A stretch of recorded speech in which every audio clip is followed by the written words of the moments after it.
Well, it's a very special trip when you consider that we're promoting Jordan through films and through film locations and bringing some people that are very important that have, for example, Lorne Peterson, what he's done in the film industry and how he's incorporated, all of his creative, but then we find that it's, it's been seen from all over the world, and it's the locations that all of his props have been shown in.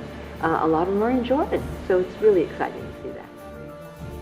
I was actually the chief model maker on the Star Wars series, all 6 films, and I knew that it had been used for numbers of films. Wadi Rum had been used for a number of films. Like most people, I'd seen photographs of Jordan, Petra and Wadi Rum, and of course I'd seen movies it was used in.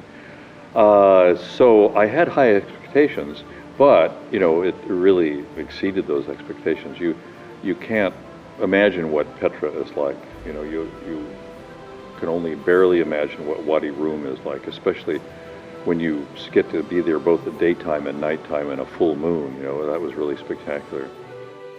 Well, I think if you get the opportunity to travel with someone like Lorne Peterson and Sandy Dhuyvetter, you don't question it. You say, let's go. But Jordan, when I first heard about it, I had a surface level awareness of Jordan at that point. I knew of Petra. I knew of Wadi Rum. I probably didn't know the name off the top of my head. I had to do some research. But once I did research, the more and more research I did, the more and more I wanted to come here.